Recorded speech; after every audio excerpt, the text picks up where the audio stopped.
नमस्कार, हिमाचल बुलेटिन में आपका स्वागत है। आज के मुख्य समाचार। मुख्यमंत्री ने तत्तापानी में जिला स्तरीय मकर संक्रांति मेले में लिया भाग। मुख्यमंत्री ने कहा, युवाओं को रोजगार प्रदान करने में की जाएगी पारदर्शिता सुनिश्चित। मुख्यमंत्री ने पूर्व मंत्री मनसाराम को दी श्रद्धांजलि। और अब समाचार विस्तार से। मुख्यमंत्री श्री सुखविंदर सिंह सुक्खू ने शनिवार को मंडी जिला के करसोग क्षेत्र के तत्तापानी में जिला स्तरीय मकर संक्रांति मेले के अवसर पर एक विशाल जनसभा को संबोधित करते हुए कहा कि प्रदेश में कांग्रेस सरकार के गठन के पश्चात सरकार ने सर्वप्रथम ये निर्णय लिया कि मुख्यमंत्री, मंत्रीगण और विधायकों को हिमाचल भवन व हिमाचल सदन और राज्य सरकार के परिधि गृहों में आम जनता के समान ही कमरों के किराए की अदायगी करनी होगी। हिमाचल भवन, हिमाचल सदन और प्रदेश के परिधि गृहों में ठहरने के लिए मुख्यमंत्री, मंत्रीगण और विधायक भी 200 रुपए के बजाय 1200 रुपए अदा करेंगे। मुख्यमंत्री ने कहा कि राज्य सरकार जरूरतमंद बच्चों, विशेषकर अनाथ, निराश्रित महिलाओं और वरिष्ठ नागरिकों का कल्याण सुनिश्चित करने के लिए संकल्पबद्ध है।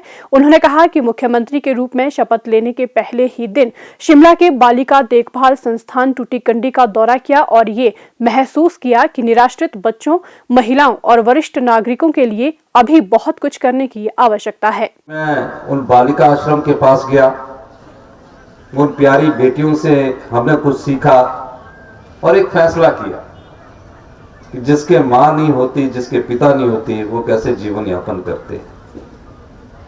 दर्द होता है और वहां से हमने सीख ली और उसके बाद हमने उनके लिए 100 करोड़ की सुख आश्रय योजना लाई। मैं इस योजना का प्रचार आपके पास इसलिए भी कर रहा हूं कि आपके इर्द गिर्द भी कोई अनाथ बच्चा है जो अपने रिश्तेदारों के पास रहता है। इस योजना के अंतर्गत के तहत उसकी ट्यूशन का, उसके अगर वो डॉक्टर बनता है, इंजीनियर बनता है, ITI करता, सब कुछ खर्चा हिमाचल प्रदेश सरकार उठाएगी। सरकार ही उसकी माता है और सरकार ही उसका पिता है। एकल नारी, उन नारियों के लिए भी हमने ये योजना लाई। वृद्ध जिनको समाज छोड़ चुका होता है, समय ऐसा आ रहा है धीरे धीरे, उनका कैसे सम्मान किया जाए, इस सुख आश्रय योजना के द्वारा उनका भी सम्मान किया जाएगा। अभी मैं वृद्धाश्रम गया तो मैंने जब उन बुजुर्गों से पूछा कि आपको कपड़े के कितने सेट मिलते हैं, तो साल में 2 बार उनको कपड़े के सेट दिए जाते थे। अब जो बुजुर्ग होते हैं, हम अपने घर में तो हर दिन कपड़े चेंज करते हैं, तो जिनको छोड़ दिया जाए, उनको अगर 2 दिन के 2 बार ही कपड़े मिले तो वो कैसे जीवन यापन करेंगे। एक कपड़े को धोने को देंगे और दूसरे को पहनेंगे। मैंने आज ही फैसला किया कि उनको 10,000 रुपए के कपड़े, 5,000 विंटर के लिए, 5,000 सर्दियों के लिए उस वृद्धाश्रम से पूरे हिमाचल प्रदेश में दिए जाएंगे। उन्होंने कहा कि प्रदेश सरकार ने बाल देखभाल संस्थानों, नारी सेवा सदनों, शक्ति सदनों और वृद्धाश्रमों के आवासियों को त्योहार मनाने के लिए 500 रुपए का उत्सव अनुदान प्रदान करने का निर्णय लिया है। श्री सुखविंदर सिंह सुक्खू ने कहा कि राज्य सरकार ने सामाजिक सुरक्षा और मानवता की दृष्टि से मंत्रिमंडल की प्रथम बैठक में OPS लागू करने की घोषणा की है।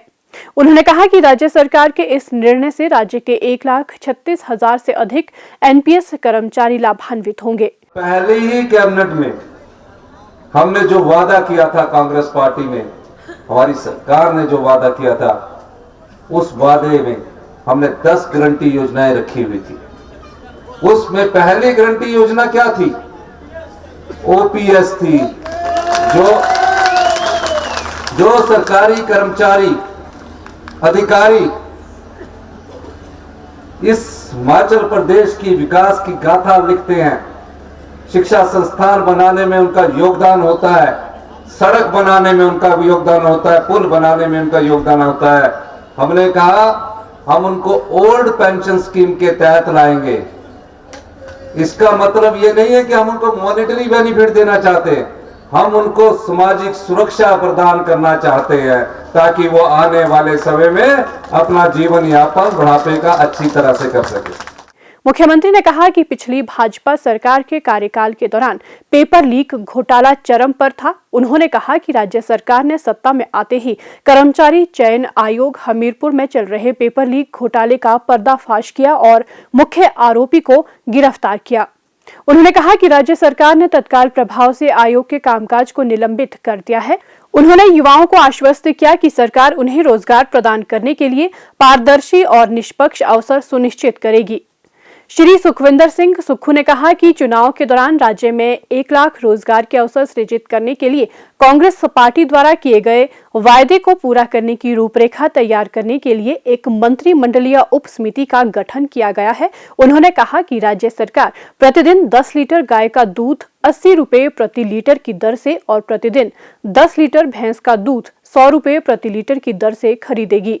उन्होंने कहा कि इससे युवाओं को रोजगार मिलेगा और वे खेती को अपनाने के लिए प्रेरित होंगे। हमारा मेन मकसद जो है, मैं खुद गांव के परिवार से, गरीब आम परिवार से, किसान परिवार से उठकर आता हूं। हम अपने गांव के किसान को मजबूत करेंगे, ग्रामीण अर्थव्यवस्था को मजबूत करेंगे। ये बात मैं इसलिए बताना चाहता हूं कि गाय का दूध का रेट 80 रुपए प्रति किलो होगा, भैंस के दूध का रेट 100 रुपए किलो होगा। आप 8,000 की नौकरी के लिए भागते हैं, 5,000 की नौकरी के लिए भागते हैं। जब आप 10 किलो दूध सरकार को 80 रुपए के हिसाब से देंगे तो एक दिन में आपकी आय 800 रुपए होगी और महीने में 24,000। अब इतना दूध आएगा, हम क्या करेंगे उसका? बाजार में तो हम 60 रुपए का बेचेंगे।